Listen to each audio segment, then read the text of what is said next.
Jioni njema mtazamaji, natumai umekuwa na mchana mwema. Karibu sana kwenye taarifa za Dira ya wiki, ambapo tunaangazia taarifa ambazo zimegonga vichwa vya habari humo nchini, ambapo Rais Uhuru Kenyatta amehutubia taifa kwa mara ya kwanza mwaka huu kuhusu janga la corona na kusema kuwa katika kipindi cha mwaka mmoja taifa limepoteza takriban shilingi bilioni 560 za mapato ya taifa. Haya ni kwa kuwa uchumi wa taifa umekuwa kwa asilimia 0.6 pekee. Rais hata hivyo ameashiria matumaini kuwa mwaka huu uchumi utakuwa kwa asilimia 7. Na huku kiwango cha maambukizi ya virusi vya corona kikifikia asilimia 13, Rais ametangaza mikakati ya kuzuia ueneaji wa virusi vya corona, ikiwemo kupiga marufuku mikutano ya hadhara na ya siasa kwa muda wa siku 30, kuongezwa kwa kafyu kwa siku 60, mikahawa na baa kufungwa kwa saa 3 usiku, mazishi kufanyika katika muda wa saa 72 baada ya marehemu kuaga, familia ya karibu pekee kuhudhuria mazishi, harusi na sherehe za kitamaduni kuhudhuriwa na watu wasiozidi 100, thuluthi moja ya waumini kuhudhuria ibada kwa wakati mmoja, na maeneo ya kuwatenga wagonjwa wa corona kuimarishwa na kuwekwa mitambo ya oksijeni. Kamati ya pamoja ya kaunti kubuniwa na kuandaa mikutano kila wiki kutathmini hali ya corona, na Wizara ya Afya kutathmini virusi vinavyoenea humo nchini.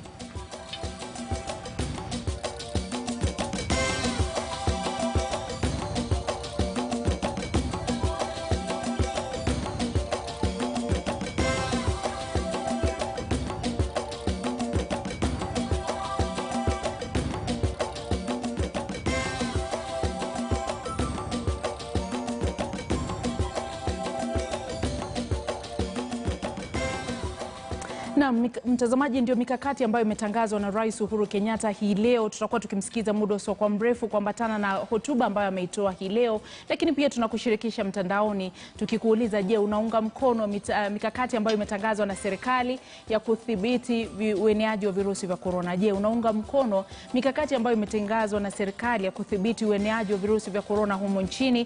Tutumie kauli zako kupitia nambari 22155 kwenye mtandao wa Twitter @ZubaidaKananu @KTNewsKE, ukitumia hashtag Dira ya wiki. Tutakuwa tukisoma kauli zako muda usio kwa mrefu tukiwa na wageni wetu katika sehemu yetu ya mizani ya wiki. Lakini kwanza kabisa tupate hotuba ya Rais Uhuru Kenyatta na kauli yake kuambatana na mikakati hii.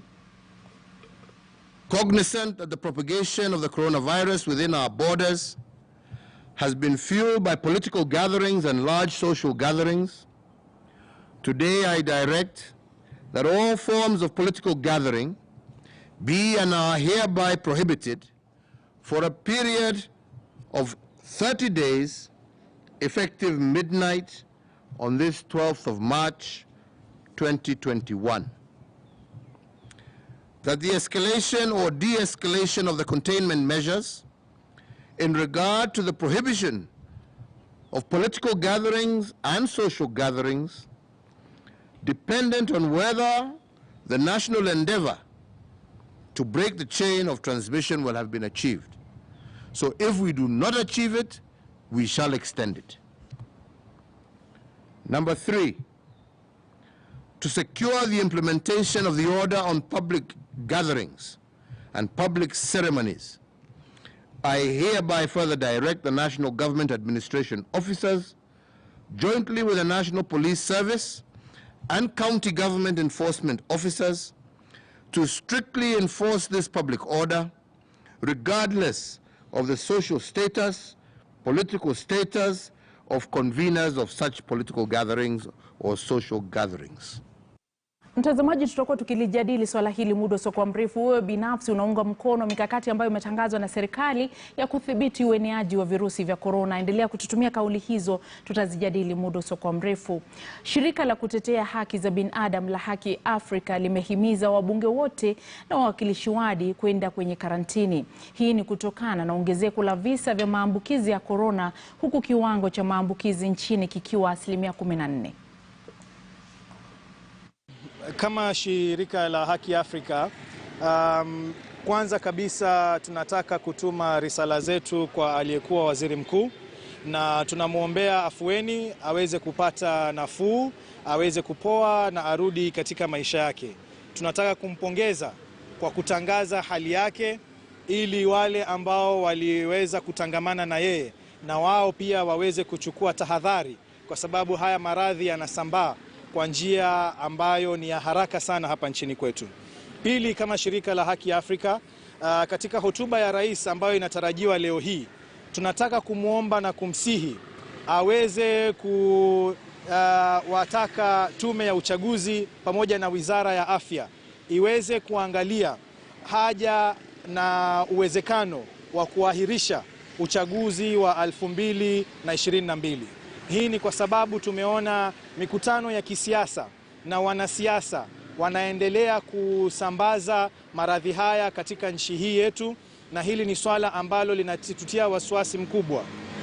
La tatu, kwa sababu ya ule utangamano wa aliyekuwa waziri mkuu pamoja na wanasiasa, tunataka kuwasihi ndugu zetu wanasiasa haraka iwezekanavyo waweze kwenda kwenye vipimo, wapimwe hali yao na wahakikishe kwamba kwa siku 14 zitakazokuja waweze kuenda karantini. Tumeona wananchi wa chini, walalahoi, wakilazimishwa kwenda karantini kwa sababu walikuwa wameweza kuingiliana na wale ambao walitajika kuwa na haya maradhi. Tunasema Kenya sheria ni moja, hakuna sheria mbili ama tatu. Wanasiasa kwa sababu wanatangamana kule bungeni, tunataka wote waweze kwenda karantini ya siku 14 ili tuhakikishe haya maradhi yameweza kudhibitiwa. Viongozi wa makanisa chini ya mwavuli wa Baraza la Muungano wa Makanisa ya Kiinjilisti nchini Kenya KCCAM wamewataka Rais Uhuru Kenyatta na naibu wake William Ruto wajitokeze na kupokea chanjo dhidi ya virusi vya korona ili kuhimiza Wakenya kuhusu umuhimu wa chanjo hiyo. Kwenye kikao na wanahabari, viongozi hao wamewataka madaktari na wataalamu wa chanjo kutoa hakikisho kuhusu usalama wa chanjo inayotumika nchini. Aidha, wamewataka wanasiasa kusitisha siasa na kampeni za mapema kwa manufaa ya usalama na ukuaji wa uchumi. We wish to begin acknowledging with gratitude the government sourcing of the COVID-19 vaccine and the ongoing distribution to the counties. We, however, appeal to the government to continue to reassure Kenyans on the safety of the vaccine. We continue to express our displeasure for how the political class across the board are violating the MOH protocols as they popularize BBI or engage with the 2022 premature campaigns. We wonder what the motivation is behind politicians holding mass meetings at a time when a third wave of COVID-19 has been reported. We are calling upon the political class to tone down the succession politics in this country and direct their efforts towards economic recovery and combating the COVID-19 pandemic. 16 months to the 2022 general election, we enjoin other Kenyans to condemn those who instigated violence during the recently concluded by-elections and appeal to the government to do whatever they can to punish the culprits without discrimination, regardless of their political affiliation, to serve as a deterrent for future election-related malpractices and violence. Mdogo wake na wale wengine wote, hata waziri mwenyewe bado hajachukua hiyo chanjo. Kwa hivyo kunaonekana kuna kitu wanaficha. Ningesema hivi, na nina hakika, na hiyo ni swali nzuri. Ningesema kwamba president mwenyewe angekuwa mstari wa mbele. Hiyo ni ingekuwa ni mfano mzuri. Cabinet secretary angechukua nafasi hiyo. Awe kwanza. Tumeona nchi zile zingine president wenyewe walikuja wakachukua chanjo. Kwa hivyo tunawasihi president mwenyewe, rais mwenyewe na deputy na waziri wote ambao wako mbele wachome hiyo shindano wachomwe hiyo shindano. Hiyo itakuwa example nzuri, sio kusema kwamba wananchi waende wachomwe na wao hawajachomwa. Tunawasihi pale wadungwe hiyo shindano na wananchi wakaweze kuwa na amani na imani. Wao na amani na imani ya kwamba hii shindano ni sawa. Kwa sababu sio vizuri unasukuma watoto wako waende wachanjwe na wao hujachanjwa. Kwa hivyo tunawasihi wachanjwe. Na hata sisi viongozi hapa tusiongope ikija tuchanjwe.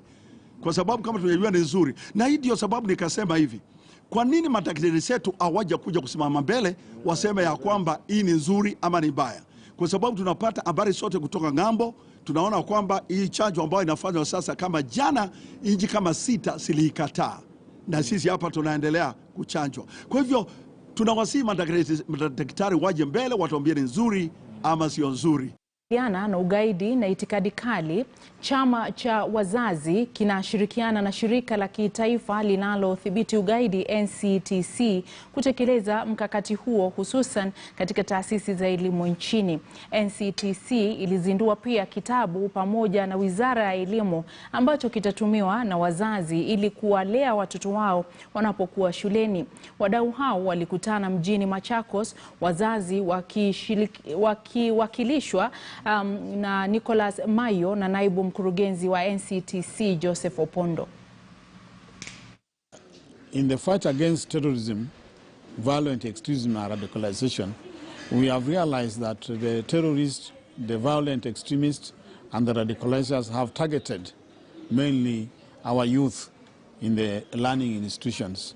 Now, in reaction, in response, as a country that value the role of the youth, because these are the bedrock and the foundation of this country, the Ministry of Education and the National Counseling Center came up together and involved other stakeholders, came up with this document. It has taken us 2 years for the document to come through. We are grateful today that we launched this book, Child Safety and Security Against Violent Extremism, Guide in Basic Education Institutions. It is a book of its kind because it is the first one, and we don't have any other, especially in East and Central Africa. So as parents, we thank the National Terrorism Council for availing this book to us, so it will be of a great benefit to us as parents of this country. Mtazamaji, umesikia mikakati ambayo imetangazwa na serikali hii leo katika harakati za kudhibiti ueneaji wa virusi vya korona, na ndio tunataka kujadili leo, tukikuuliza wewe binafsi unaunga mkono mikakati hiyo ambayo imetangazwa na Rais Uhuru Kenyatta hii leo. Je, unaunga mkono mikakati ya serikali ya kudhibiti ueneaji wa virusi vya korona nchini? Tutumia kauli zako kupitia nambari 22155 kwenye mtandao wa Twitter ni @ZubeidaKananu @KTNNewsKE ukitumia hashtag jukwaa la KTN. Tuko na wageni wetu hapa studioni, tunataka kulijadili swala hili kwa kina hata zaidi. Kando yangu tuko naye Joseph Kioko ambaye ni mwanauchumi na mtaalamu wa masuala ya siasa na uongozi. Shukrani sana Kioko kwa kuungana nasi hii leo. Asante Zubeda. Na vile vile tuko naye Lenga Torostat ambaye ni mtaalamu wa masuala ya uongozi. Shukrani sana kwa kuwa nasi hii leo. Kwanza kabisa, hisia zako za mwanzo kuhusiana na hotuba ambayo imesomwa na Rais Uhuru Kenyatta hii leo? Mimi kwanza nashukuru kwa kutupa nafasi ya kuja kujieleza kwa Wakenya.